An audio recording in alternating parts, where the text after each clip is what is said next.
ஒரு நிமிஷம் வதந்திகளை வந்து நம்பாதீங்க. ஒரு நிமிஷங்க ஐயா, ஒரு நிமிஷம் பேசுறதுக்கு வந்திருக்கோம். நாங்கள் நமது நலம் நமது விவசாய சங்கத்திலேருந்து வந்திருக்கோம் ஆச்சுங்களா. இப்போ நீங்கள் 3 நாள் வந்து அந்த பகுதியினுடைய பத்திரப்பதிவை நீங்கள் நிறுத்தி வச்சுருந்துருக்கீங்க. இல்ல, பதிவு வந்து நடந்துகிட்டு தான் இருக்கு. யாரோ தவறான தகவல் கொடுத்துருக்காங்க. ஒரு நிமிஷம் ஒன்று ரெண்டு வந்திருந்தாலும் பதிவாகி வாங்கியிருக்கோம் சார். நாங்கள் ஒரு 4 நாளைக்கு முன்னாடி கூட வந்து கேட்குறோம். நான் சொல்லியிருக்க மாட்டேன், நான் சொல்லலை, பதிவு மாட்டேன்னு சொல்ல யாருமே சொல்லலை. யாரோ தவறான நியூஸ் உங்களுக்கு கொடுத்துருக்காங்க. அதை வச்சு நீங்கள் வந்து இவ்வளோ தூரத்துக்கு உங்களுடைய வேலைகளை விட்டு வந்துருக்கு. நல்லபடியாக ரெகுலராக இன்னைக்கு கூட பார்த்துருக்கு, பார்த்துக்கோங்க.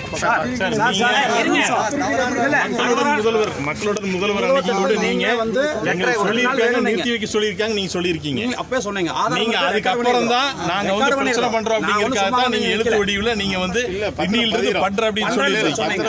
அதுக்கு முன்னாடி நீங்கள் 3 நாள் நிறுத்தி வச்சிருக்கீங்க. உங்க பேர் ஏங்க, ஒரு நிமிஷம் இருங்க. இல்ல என்ன நினைச்சிருங்க, இருங்க ஒரு நிமிஷம். இல்ல அவர் ஏதோ பெரிய இது மாதிரி நினைச்சிருக்காரு, ஜாக்கிரதா சார். இல்ல நீங்க பாட்டுக்கு போறாங்கறீங்க. இல்ல இருக்கு சார், சலோ ஒரு நிமிஷம். இல்ல நீங்க சொன்னீங்கல்ல, இன்னும்ல அவர் ஏதோ தலையாட்டிட்டு போறாரு. என்ன நினைச்சிருக்கீங்க? போலீஸ் உங்களுக்கு வந்து பாதுகாப்பு இங்க நின்றுக்கு நினைக்கிறீங்களா? இல்ல இந்த போலீஸ் மீறி எதுவும் நடக்காதுன்னு நினைச்சிருக்கீங்களா? நீங்க பாட்டுக்கு போறேன்னு தலையாட்டிட்டு போறீங்க. அப்ப எங்களெல்லாம் பார்த்தா உங்களுக்கு எப்படி தெரியுது? எப்படி தெரியுது? மாத்தி மாத்தி பேசிட்டு இருக்கீங்க. இல்ல இருங்க ஒரு நிமிஷம். பேசிட்டு இருக்கும்போது போறாங்கறீங்க உள்ள, எங்க போவீங்க உள்ள? இருங்க பேசாதீங்க. யாரும் பேச கூடாது. தலைவர் மட்டும் பேசாதே, யாரும் பேச கூடாது. இல்ல நாங்க பேசிட்டு இருக்கும்போது நீங்க தலையாட்டி இப்படி சொல்லிட்டு போனோம்னா அது அப்படியே கேட்டு இருக்கிறதுக்கு எங்களெல்லாம் பார்த்தா உங்களுக்கு அப்படி தெரியுதாக்கு? கேட்கறது ஒழுக்கமா பதில் சொல்லுங்க. கம்ப்ளைண்ட் ரெடி பண்ணி வச்சிருக்கிறோம். இதே செல்வம் உங்க மேல எஃப்ஐஆர் போட்டு ரிமாண்ட் பண்ண ஞாபகம் வச்சுக்கோங்க. இல்லன்னா செல்வத்துக்கிட்ட தொங்கிட்டு ஆன்லைன்ல கம்ப்ளைண்ட் ரெஜிஸ்டர் பண்ணிட்டு நான் ஹைகோர்ட்ல டைரக்ஷன் வாங்கிட்டு வந்துருவேன். என்ன நினைச்சு பேசிட்டு இருக்கீங்க? உங்க பேர் என்ன முதல்ல சொல்லுங்க. செல்வம் ஒரு நிமிஷம். முதல்ல அவரு வந்து சரியா நடந்துக்கணும் பாருங்க. உங்களோட கடமை என்ன? அவரு இப்படி காட்டிட்டு இன்னைக்கோட பண்ணிருக்கா போறேன் அப்படின்னு போனா பத்திரப்பதிவு தடை இல்லைன்னு அன்னைக்கு நம்ம சொல்லி முதல்ல அவர் உள்ள போறேன்னு சொல்லக்கூடாது. நாங்க வேலையில அதை வந்து திறமை நின்று இருக்கிறோமா?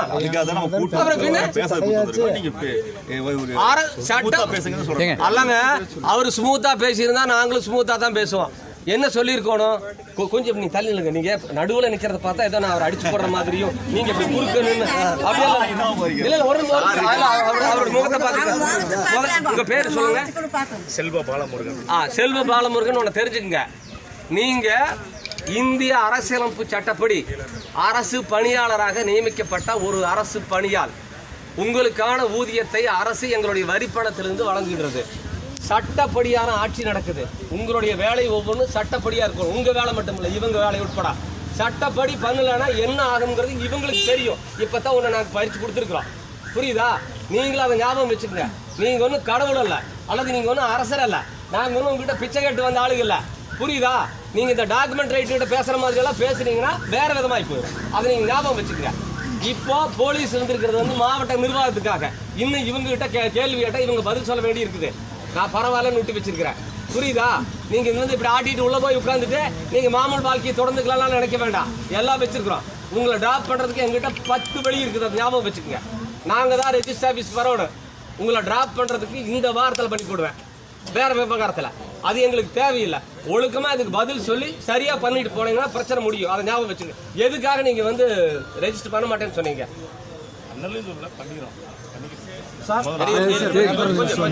செல்வ இது என்ன பதில்?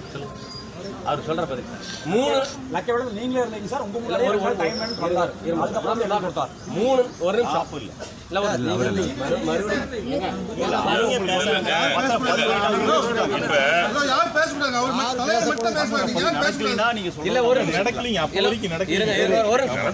ஒரு நிமிஷம் இங்க பாருங்க. நான் வந்து ஜென்ரலா பேசுறேன். இவரு 3 நாள் பத்திரப்பதிவு நிறுத்தி வச்சது மட்டும் இல்ல, அதை பூரா இந்த 3 மாவட்டத்துக்கு நடத்தி விட்டார். ஈரோடு, திருப்பூர், கோயம்புத்தூர் 3. அதை நிறுத்துங்கப்பா. யார் அது? விளைவு என்னன்னா, இப்போ கிரைய அந்த 3 நாள் நின்னது மட்டும் இல்ல, பணம் கொடுத்து டோக்கன் கொடுத்துருந்தவங்க கிரைய மணி திருப்பி போயிட்டாங்க. இப்போ என்ன சொல்றாங்கன்னா, இதுல பிரச்சனை இருக்குது.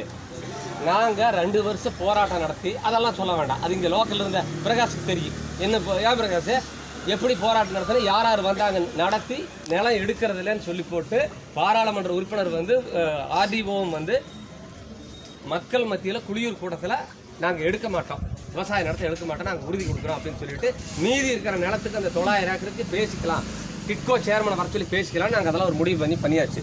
இயல்பு வாழ்க்கைக்கு திரும்பிட்டு இருக்குது. இந்த பிரச்சனைக்கு அப்புறம் அப்போ தான் ஒவ்வொன்றா வர்றாங்க.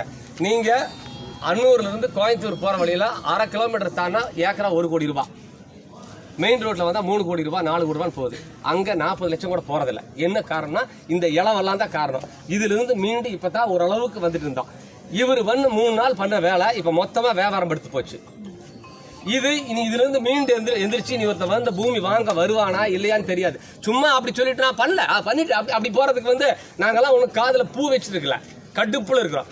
இதனுடைய விளைவு இந்த மக்களுடைய பொருளாதாரம் மண்டையடி ஆயிப்போச்சு. இதனுடைய பின்விளைவு என்னன்னா வெறும் பொருளாதாரம் மட்டும் இல்ல, இவங்க வாழ்வியலையே பாதிக்கக்கூடிய அளவுக்கு ஆயிப்போச்சு. ஒரு பொண்ணு கொடுக்குற இடத்துல கட்ட இடத்துல இவங்க எல்லாம் சிப்காட்ல போகுமாமா, இந்த பூமியை நம்பி போய் என்ன பண்றது, இங்க பொண்ணு கொடுத்து என்ன பண்றது, இங்க பொண்ணு கட்டி என்ன பண்றதுங்கிற அளவுக்கு இவங்க வாழ்க்கை பாதிக்கப்பட்டிருக்குது. இவ்வளவு பெரிய ஒரு அயோக்கியத்தனத்தை பண்ணி போட்டு ஒண்ணுமே இல்லாத வந்தோன்னே இப்படி காட்டிட்டு அவர் போறாங்கிறாரு. நாங்க சாதாரண எடுத்துட்டு போக முடியுமா? 324 BNS 324, பழைய IPC 425, 26, 27, 440 இந்த செக்ஷன்ல அவர் மேல நாங்க இப்ப கம்ப்ளைண்ட் கொடுக்குறோம். நீங்க FIR போடணும். இந்த போட்டு அப்படியே அங்கே ஸ்டேஷனுக்கு வரும். அவர் போட்டோம். நான் என்ன சொல்றேன், எதுக்கு பேசுறதுக்கு கூப்பிட்டேன்னு சொன்னேன். இதெல்லாம் பண்றதுக்கு இதெல்லாம் தேவையில்லை, நாங்களாம் அங்கே உட்காந்து பண்ணிடலாம். நீங்க பண்ணலன்னு சொன்னா ஆன்லைன்ல ரெஜிஸ்டர் பண்ணி போட்டு ஹைகோர்ட்ல ஒரு டைரக்ஷன் வாங்கிட்டு வந்துடலாம். ரொம்ப நேரம் ஆகாது. எங்ககிட்ட எவிடன்ஸ் இருக்குது. அவரெல்லாம் நான் சொல்லல அப்படின்னு சொல்றதுதான் ஆகாது. ஒரு வாய்ப்பு, செஞ்ச தப்பை திருத்திக்கிறதுக்கு ஒரு வாய்ப்பு.